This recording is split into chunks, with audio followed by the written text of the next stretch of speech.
So we have a guy coming up that I met 2018 at this. I met him at the before this one in Colorado, and since then we've become friends, really friends, not just acquaintances. And his lovely wife, the talented singer-songwriter Anitra Wallin, also. And it's wonderful. I mean, say right up, because they couldn't cover it all. He's been a CEO, he's in mergers and acquisitions leader, he's been an entrepreneur, started a bunch of companies, he's a great wrestler at Cornell. I threw that in there because I know it's true, it wasn't in the bio. And also, to me, what's really impressive about him, he's this wonderful humanist. He just does this great thing called Dignity Moves. And it's for homeless people, getting them off the streets, and instead of just talking about it or complaining about how things are, he co-founded that. And he does, these people get to do that with dignity, hence the term. Check it out if you get a chance, really wonderful. So he does all of that. He owned Beach Whiskey, he's been in the cannabis business. He's just very impressive. And it kills me because he's younger than me. And he's done 100 more things than I have, 100 times more things. In any event, he's a wonderful speaker too. You're really gonna love him. Please put your hands together for Mr. Smoke Wallin.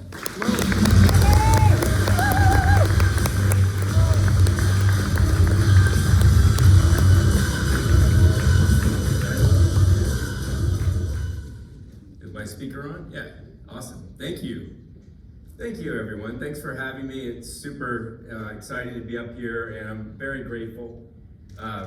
Of course, they said, come down to Sea Island, we'll do the event again, we'll put you on the stage. They didn't tell me Jack was gonna give this emotional life story of struggle and accomplishment and achievement, and then break, we have this lunch, and you guys would go off and hang out with a little shy guy named Guy Fieri, and who's not coming out of his shell yet, and you guys would make cocktails and everything, and then I get to go. Thanks, Don. You guys are great. I'm not here to compete with either of those folks, and I love them both, and love the energy that Guy brings to the table. It's awesome. And but I am here to tell a few things, and some guys at lunch were like, "Are you gonna wow us?" I said, "Well, I don't know if we're gonna wow you, but what I will guarantee is truth and honesty. I think you'll get that, and I think perhaps we'll cover a little bit of ground that is unusual or a little bit off the beaten trail from a normal drinks and hospitality conference. So we'll see if we can live up to that. We'll come back to it. And by the way, this I'm very comfortable with and happy to take questions and have conversations. So as I go, and particularly toward the end, if you want to talk about any things I bring up, I'm happy to discuss. So one of the things I loved about Jack's talk is it's exactly what I wanted to come into. He said a lot of things that I agree with, but when he got up here and he started talking about what he dreamed of and his acting, and then when he got that opportunity to try out for the part, and then he finally got the bigger play, and he got up there and he just nailed it, and he was in the zone. Everybody, how many here have been in the zone before? Everything's clicking, right? It's I don't know, go back to high school basketball, or for me wrestling. I wasn't a great wrestler. I was a good practice wrestler. I was on the team at Cornell, but I wasn't a starter. They put me in when someone got hurt, and I usually get lost. But there was those moments. There are those, and our team got a lot better after I left. But there are those moments, those matches that I can remember where everything was just in the zone. I wasn't thinking. I wasn't second guessing. I just was just living the moves. I knew them. And it was you could just feel it, and you just dominate a match. And that's in the zone, right? Or some basketball game, or some presentation, right? Or some moment when you just feel everything is clicking. And so everybody here has had that somewhere in your life, yes? Yeah. Yep. And then we get off the stage, or we get off the court, or we go home, and we life hits you back in the face. You're back in your normal environment, and kind of the normal struggles and things, that normal stuff that happens with everybody's life, and you get out of the zone, right? And you're kind of back to your normal self, and it's like, I was there, and then it wasn't there. Does anyone experience that? And if I were to tell you, and I forgot, I'm actually launching a new product up here on stage. This is actually not a talk about what you thought. I'm actually launching a new product. And if I told you that product would enable you to always be in the zone, literally be in the zone at all times, have essentially magical powers where you are always there, always at your best, not only you, but everyone around you would feel it and would become better because of it. Not only the people right around you, but in your community, in your business, in your world, everyone would be better because of this product. Would you all put it in your restaurants and put it in your bars and put it in your stores? Yeah. Yeah? Mm-hmm. All right, I'm taking orders. Well, you don't have to believe me, but since I have the stage, and you're in the room, you can leave if you want. I'm going to take you on a little journey to understand what this product is. And I will give you a warning in case anyone has experienced any kind of trauma. I'm going to share some what might feel traumatic things along the way, things that I have never shared on any stage, but I'm going to share it with you, not because I want to share particularly, but because I think it helps illustrate how great this product is and how magical it is. And so that's your trigger warning. That's the last one. If you get upset, you're forewarned. But I'm not trying to upset anybody. Don't worry. Not like Jack with his like bloody frogs and like really. All right. So that's our opening. I'd love to ask the lovely Anitra Wallin, her stage name Anitra, to join us up here, and I'd like to just set the tone for the rest of the talk. Thank you, Anitra. Check. Thank you, Smoke. Hi, everybody. Hi. My name's Anitra. I am married to this man. And his belief is that every good presentation should start with some music. And for me, I like to think about energy and good vibes. So if you'll humor me for a moment, will everybody please stand up? And so you've been here for 2 days, you've been working, you've been checking your email, you've been running around making drinks and partying. But right now, we're gonna shake some of that off and I'm gonna bring everybody together. So if you could, roll your shoulders back, roll them forward. Take a few really deep breaths all the way in and blow out all the stress you're carrying. Do it again. All the way in and out. All right. Anything that you're holding on to, anything you got to deal with, we're going to leave it behind. It'll be there after this. One more deep breath. And out. Please take your seats and close your eyes for a moment. I'm going to share with you the Gayatri mantra. This will only be a moment. Eyes closed, please. Om Bhurbuva Suvaha Tat Savitur Varenyam Bhargo Devasya Dhimahi Dhiyo Yo Na Prachodayat. Om Bhurbuva Suvaha Tat Savitur Varenyam Bhargo Devasya Dhimahi Dhiyo Yo Na Prachodayat.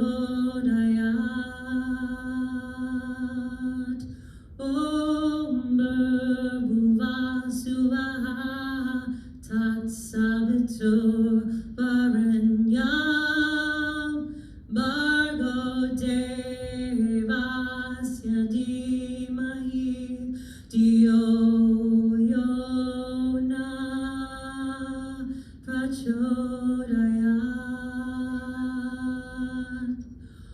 Om Shanti, Shanti, Shanti.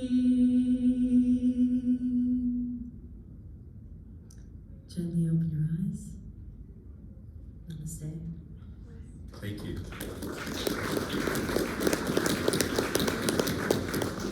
And with that, thank you.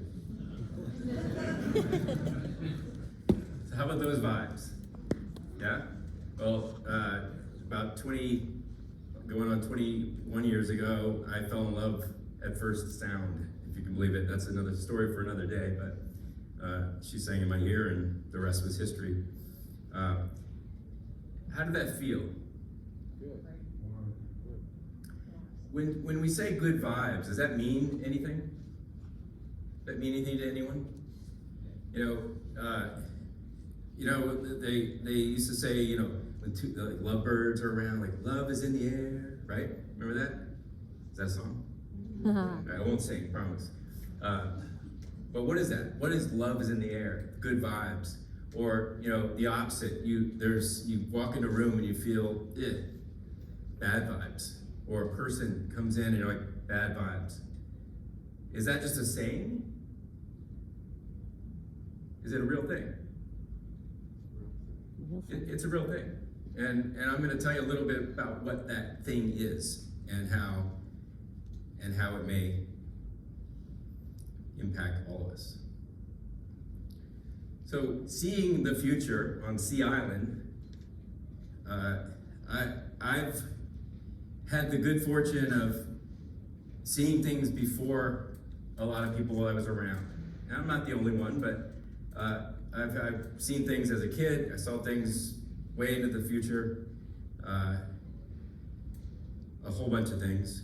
I wrote a paper in 1987 at Cornell that basically outlined the bottled water business and the opportunity for flavors and all these different alternative beverages to soft drinks.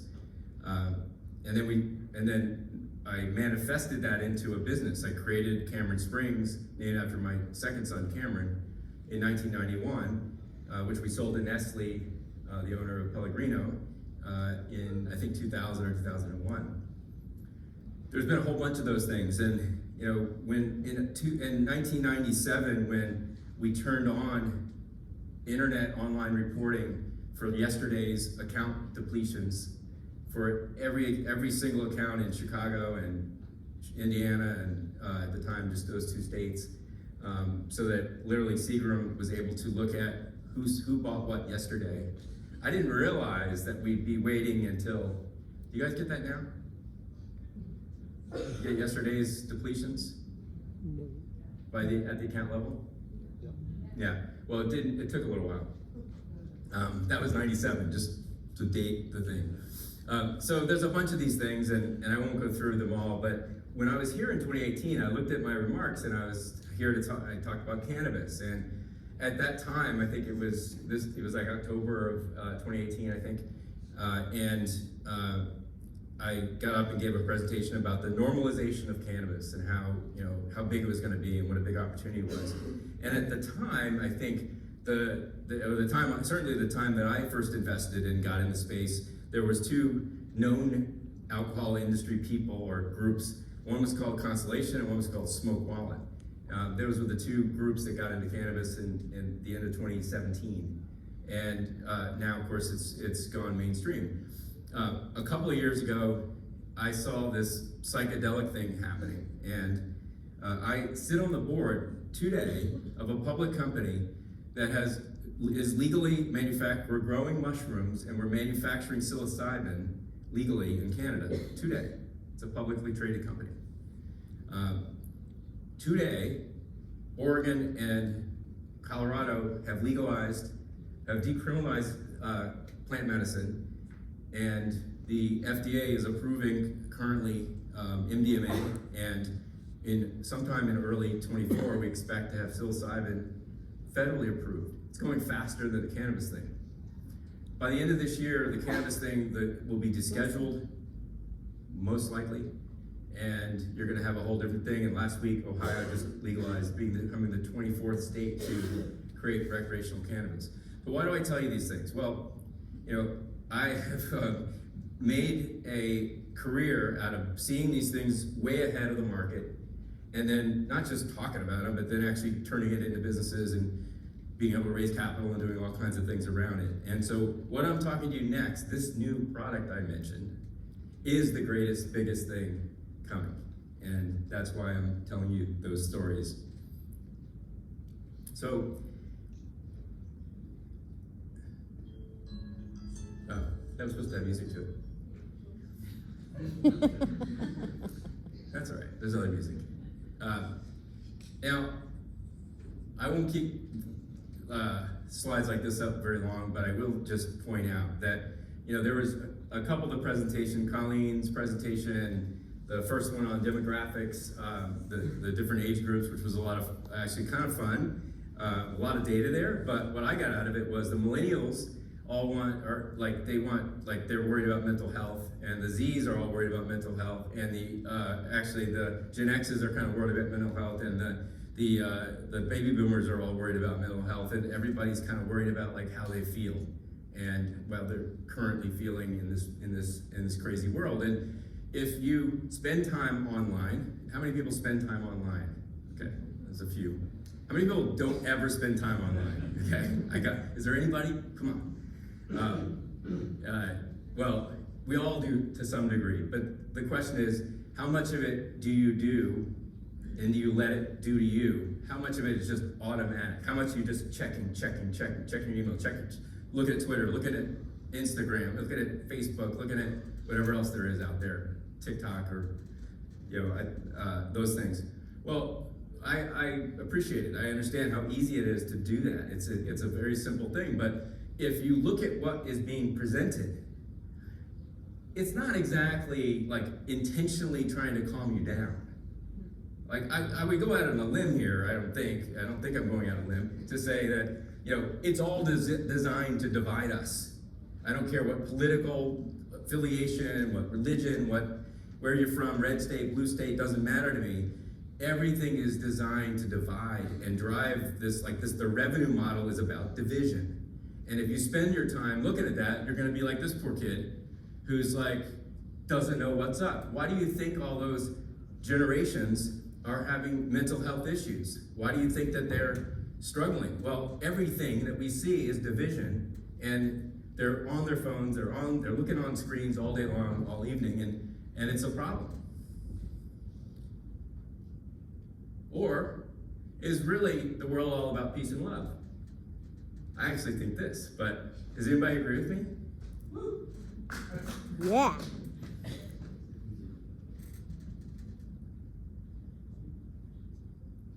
It's just, there's all this pressure, and sometimes it feels like it's right up on me, and I can just feel it, literally feel it in my head, and it's relentless, and I don't know if it's going to stop. I mean, that's the thing that scares me most, is that I don't know if it's ever going to stop.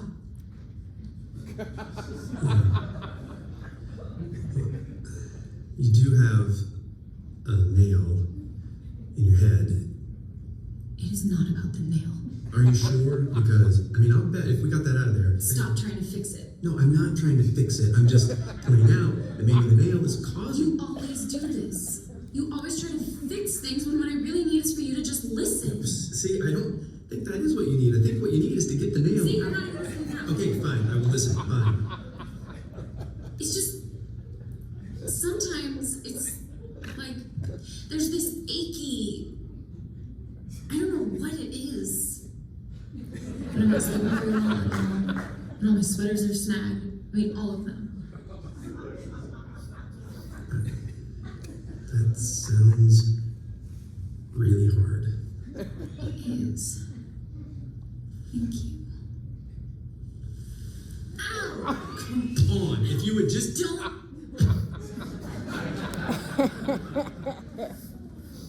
It's not about the nail, that poor fella.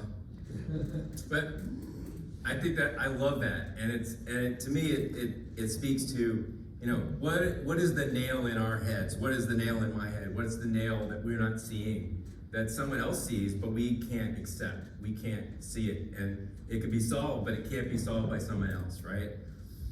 Oop. I was gonna go. So, what I would put forth today is we are manifesting our world at all times.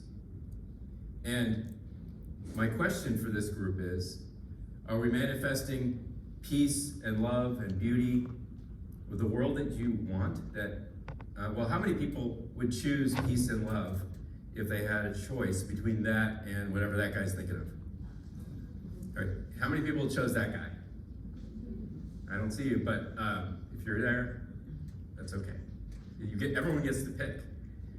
But that's the thing. Do they realize they get to pick? Do you realize you get to pick? Does that guy realize that he's manifesting his world? And does she realize that she's manifesting? I'm thinking she does, maybe, but she may just be naturally that way.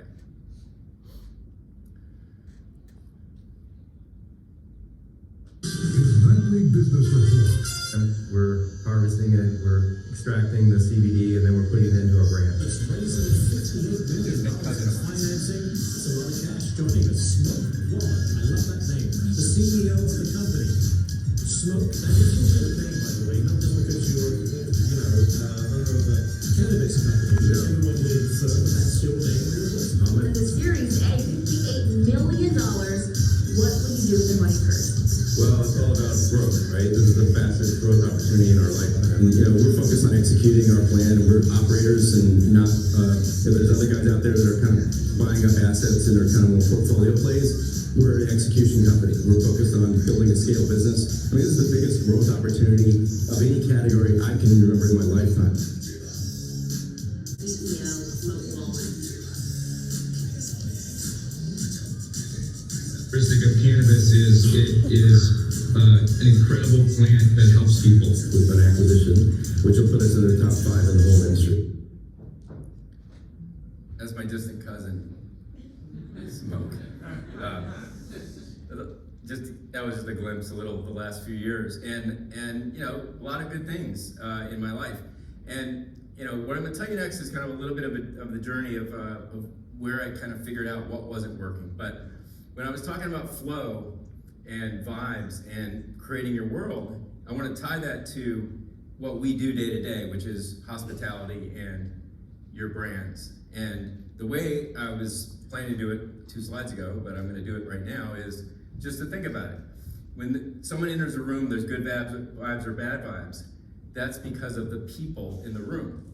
And if your employees, and everyone here is a leader of some kind, if your employees are in a bad mood or having bad vibes, then what's the room going to be like when they walk in the door? It's going to be bad vibes. And that's true kind of in all of our circles, right? So like when I'm talking about this from a personal standpoint, from you as an individual standpoint, but this applies to everybody's business and it all comes in circles around us. So I'll come back to that. But life is good. I've had a lot of great things. I've made and lost between $5 and $50 million a bunch of times, like literally a bunch of times on paper. That's cool, I guess. But you learn a lot along the way. I have an unbelievable, great family. My 4 kids are great humans, and they have great partners, and zero complaints. They're really good people. I have this awesome singer-songwriter wife who's just a beacon of joy and love. I've been able to do amazing things. I was flying around on jets and doing all kinds of crazy stuff in my 20s and making deals and doing all kinds of stuff, things that you don't get to do normally, and I got to do and I've been able to do. Jack mentioned Dignity Moves, and we've been able to, I was co-founder with a bunch of other people to really try to make a big impact on eliminating unsheltered homeless, and we can actually eliminate it in America in the next 5 years. That's true. And lots of good check marks, and honestly, I'm a pretty happy guy. I feel like I'm a happy guy. I was a pretty happy guy. But the last 5 years since I saw a lot of you, a lot of things have happened. We were all shut down in COVID. That's us hanging out, drinking with our masks on. I don't know, we're in our neighborhoods, we had to have mass, it's California. It's like stupid, right? Yeah, we weren't allowed to go to the beach, right? Like, so we moved from there, that was for sure. We moved up to Ventura. You know, we had all this craziness in California. The cannabis industry was a disaster. Like the biggest growth opportunity in my lifetime, true. Also the biggest opportunity to lose fortune.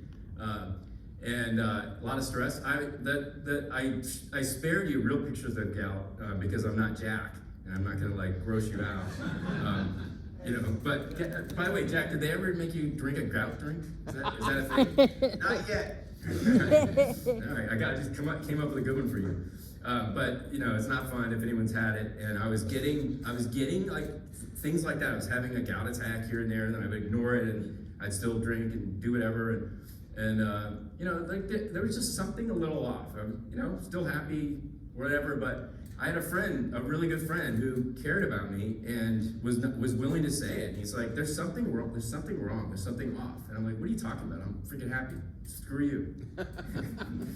And he said, "No, there's just something off." He's like, I think, and he helped me see some things. So what was my nail? I didn't know.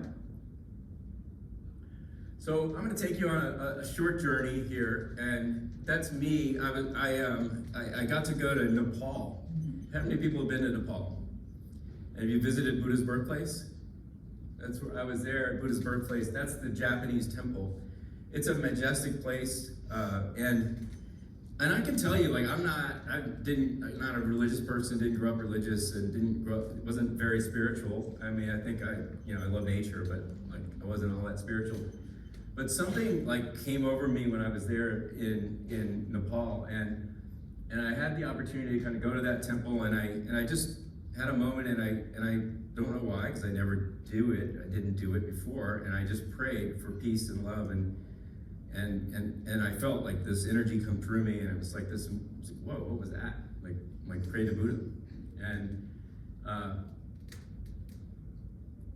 I do music. Thank you. That's me too.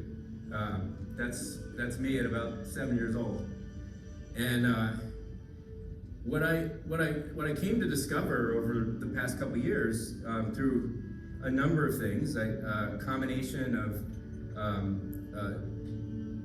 ceremonial plant medicine, so psilocybin and MDMA with very good guides, some very, very good professional therapists, and mostly a lot of work on my own, is I open up this memory bank of things that happened when I was that age and younger, and I didn't remember them.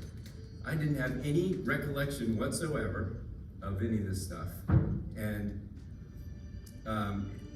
it kind of started slowly, and it was like a crack, and then it opened up, and I was like, I guess you could go two ways. You could either ignore it and just move on. I was a pretty happy guy, or for me, I was like, I got to figure out what this was, and over that period of time, I was able to uncover a pretty traumatic early childhood, and I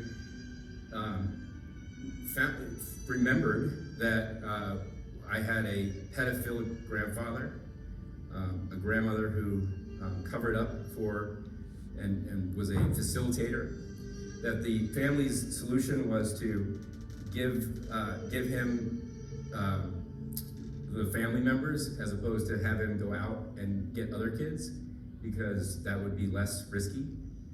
And then when I got old enough to reject and fight back, the solution was bring your friends over.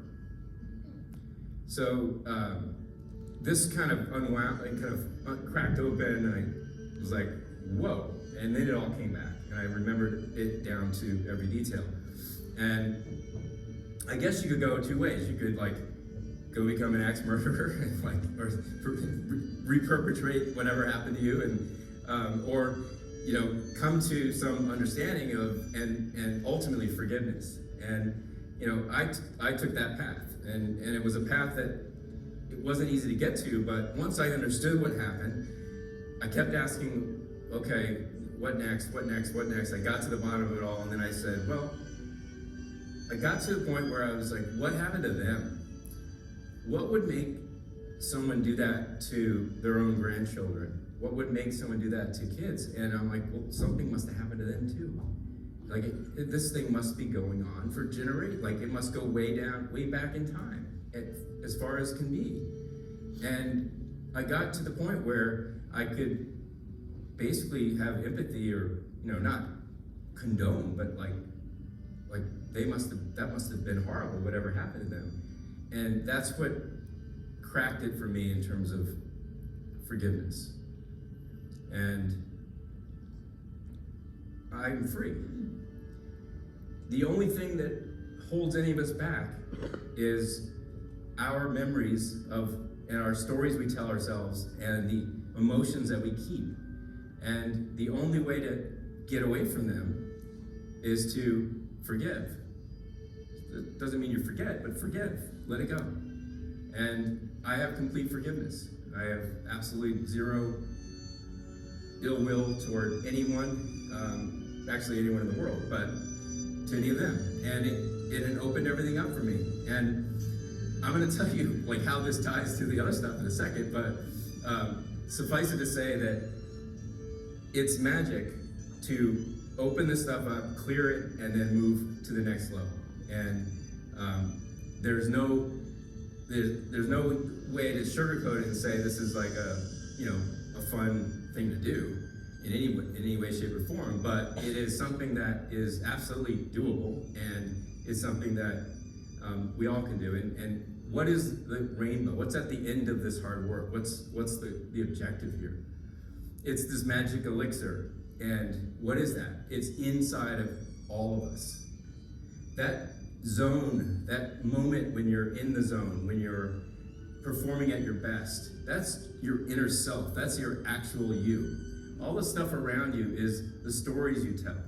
So what I figured out was, and what, I'm not the first person, but what I figured out on my journey is that things happened. I told a story about what I think happened as a child, right? Like I had that story, and that story had a bunch of emotions that I created based on that story, right? And then they end up inside of me. And those emotions are energy, and they're real. So I'm going to tell you a little bit about how that impacts us as we go forward. Thank you for listening. And I'm going to pivot to Sir Isaac Newton for a second. So now, this does make sense, trust me. Nietzsche shaking her head, they're not going to follow this.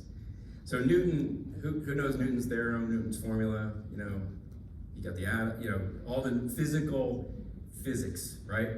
The three-dimensional physical world, right? And that was our science for a number of years, a couple hundred years. It was everything until we got to the quantum level and we looked at what was inside of. So everything was energy and matter. And then we looked at inside the matter, and we figured out that this is made up of a bunch of atoms, and inside those atoms is actually just energy. So everything is actually energy. And since then, Newtonian physics and quantum have not been aligned, right? So how many engineers do I have in here? Can someone back me up here? Somebody, some engineer. There's an engineer. The AV guys are engineers. Sound. And so you'll have to just take our word for it, that everything is energy, and that actually everything, these things, the people in this room are all energy. Why does that matter? Well, everything is energy, including the entire universe. So it's all energy, and we're in a multi-dimensional world. And that means our bodies are energy.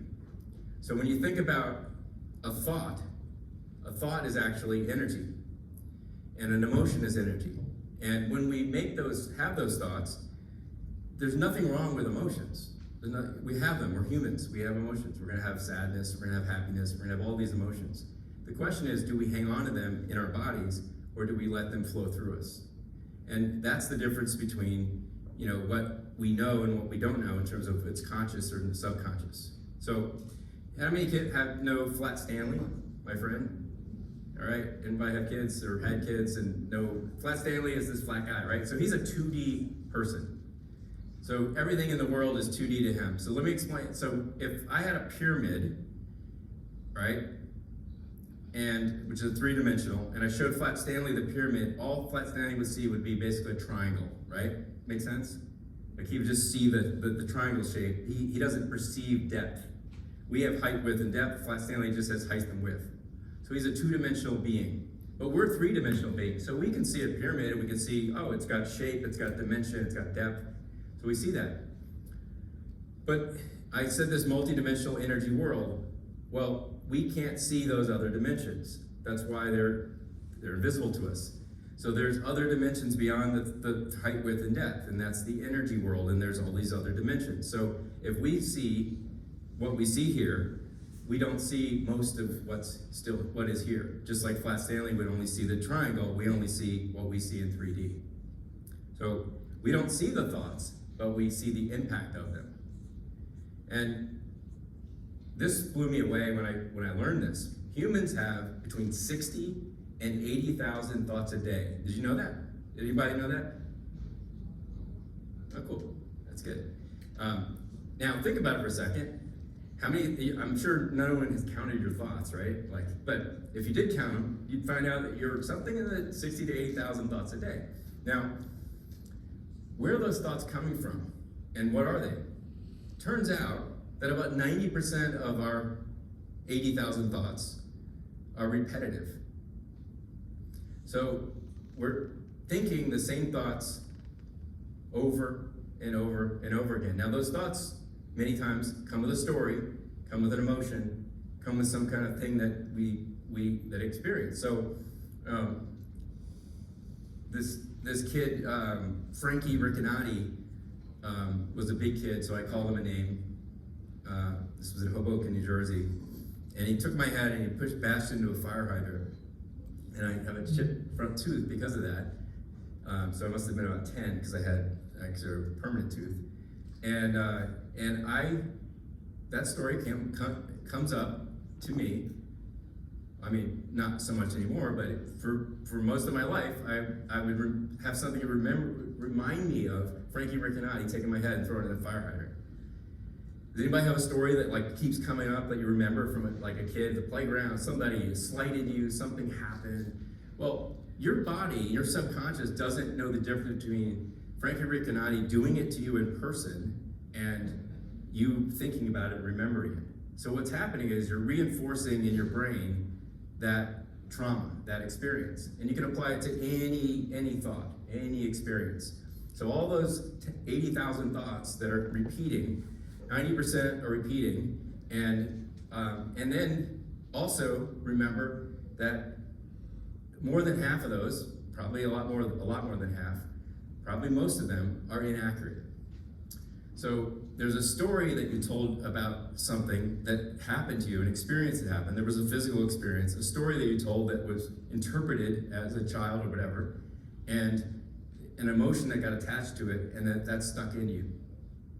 And it may not have anything to do with reality. And it certainly has nothing to do with today. So this was kind of also blew me away. 5% of our conscious thought, like the waking thought, this stuff that we're doing right now, this discussion, is the conscious thoughts. It's what we're thinking and talking day to day. It's what you think. 95% is subconscious. So all that stuff I was talking about is down in that, underneath in that iceberg. And, so how many people have gone on a diet? Ever?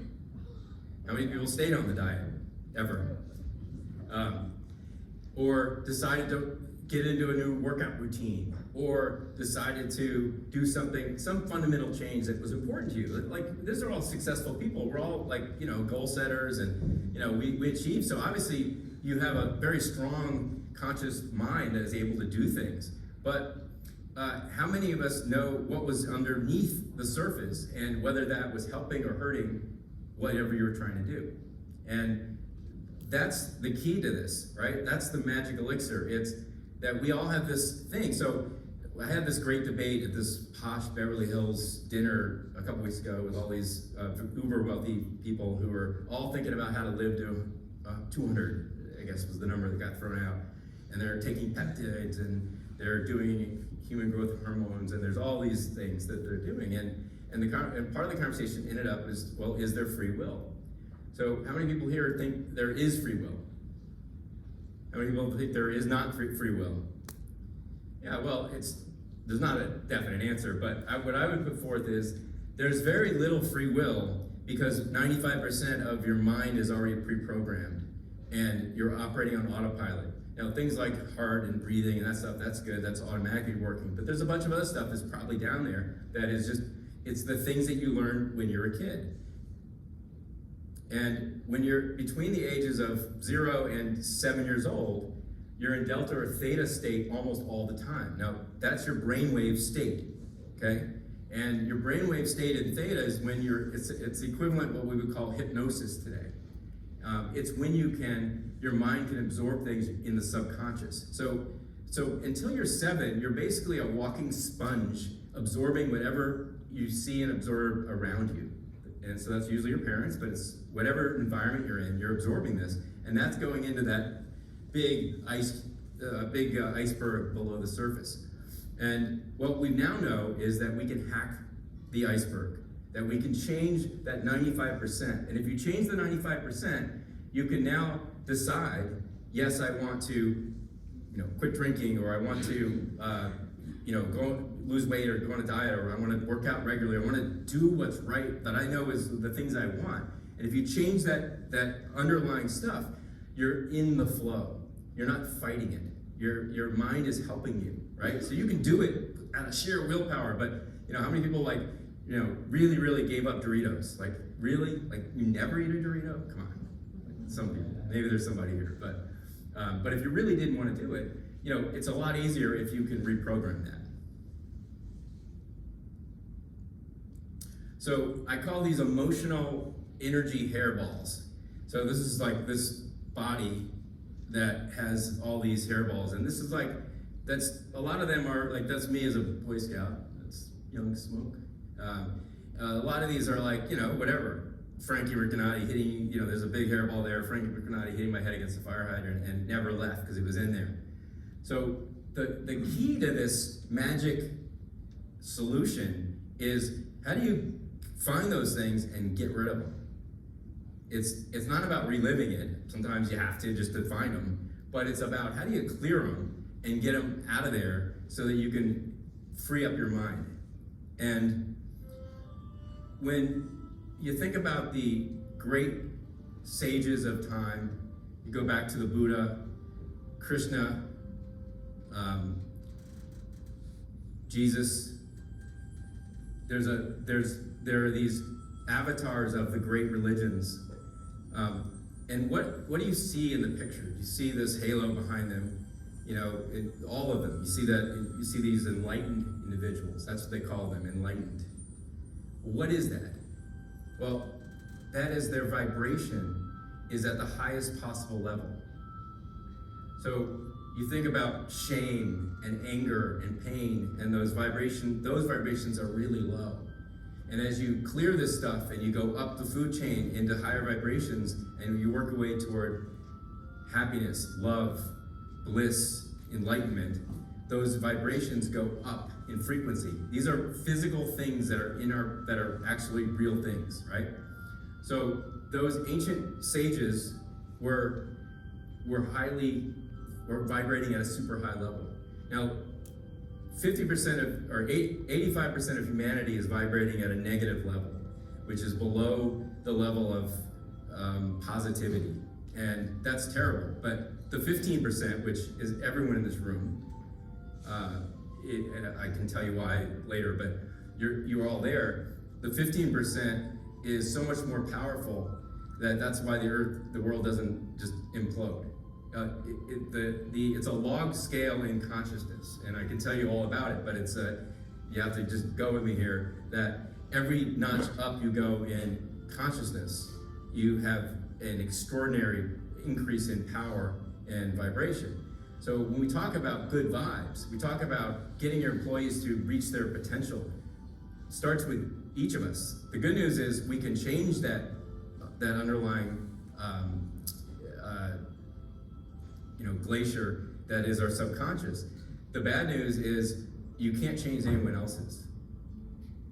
So it's all about each of us figuring out for ourselves that we can raise our vibration, and the results are extraordinary.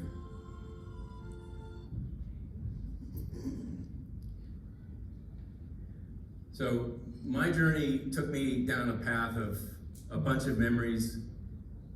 I chose, I would call it the difficult one, but you can see I'm a very happy guy for having done it. I did a lot of work, I did a lot of reading. You know, if you read the classic texts, who has read the Bhagavad Gita? This is the foundational text of the Hindu religion.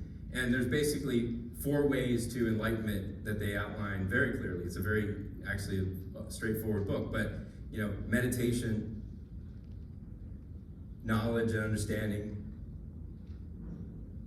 devotion, and selfless service are the 4 ways in the Gita. And now we have all these new modern tools. There's all these ways of hacking that delta, that theta, getting into a theta state. And the easiest, most direct path is through meditation. So we can get into meditation and we can reprogram that subconscious mind, and then we can all get into the flow.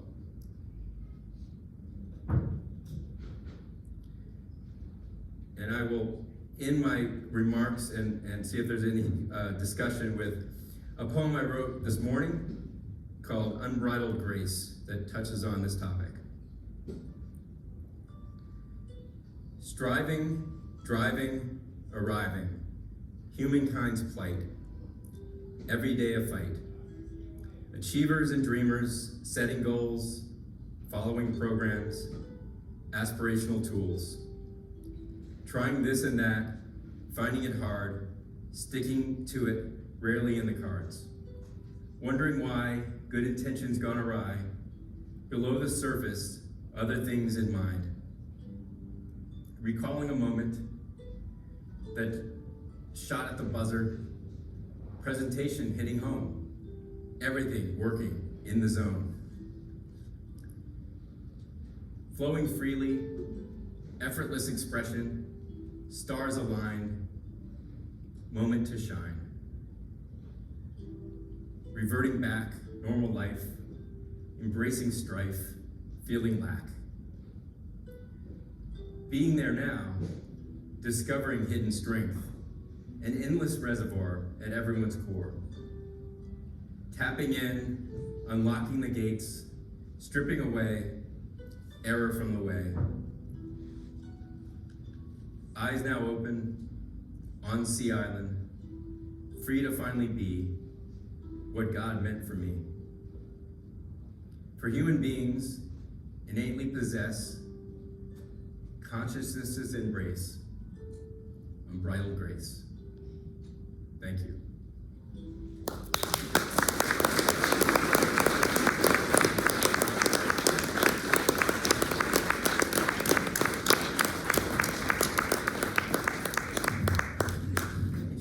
Thank you, Smoke. I told you that was going to be special. Well, there's little housekeeping to do in the way of thanking people, like first of all our speakers, Armida Ascano, Colleen McClellan, Doug Stevens, Adam Billings, Patrick McGinn,